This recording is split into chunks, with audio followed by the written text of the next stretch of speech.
Questi sono i luoghi natali di mio papà, Renato Gandhi, che è nato a Cison di Valmarino nel 1936 e poi tutta la sua vita di gioventù, prima di arrivare a Pordenone, fino ai 16 anni è rimasto qui a Zuel, Borgo Zuel di là. Luoghi incontaminati, bellissimi.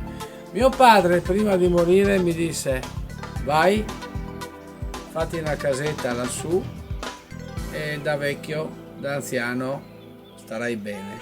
Beh, caro papà, devo dire che avevi ragione tu. Me l'avevi detto prima, ma molto tempo prima che succedesse questa pandemia e che quindi ci fosse questo inquinamento dell'aria e dei virus e dei batteri che ha portato a questo disastro.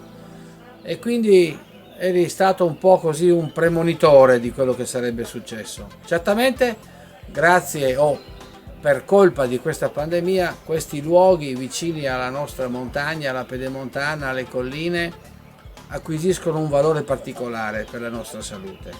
Molti stanno venendo a vivere in questi luoghi, riscoprendo posti e situazioni uniche nella Marca Trevigiana, in questo patrimonio dell'UNESCO. Un luogo incantevole dove trascorrere dei momenti di relax in tutta salute e benessere.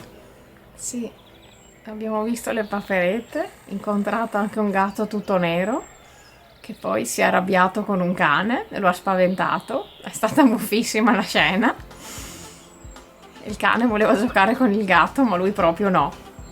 E adesso stiamo facendo delle fotografie proprio in cima al palco del lago. Stiamo vedendo anche dall'alto questo paradiso dell'avifauna trevigiana. Sì, si sta bene, la temperatura è ideale. E qua siamo in questa bella veduta del lago di Revine. È anche stato ben sistemato per una piacevole passeggiata. Possiamo ammirare sia la flora che la fauna e respirare comunque aria buona. Con queste chiusure così, non potendo viaggiare più lontani, riscopriamo comunque anche le cose belle vicino a casa.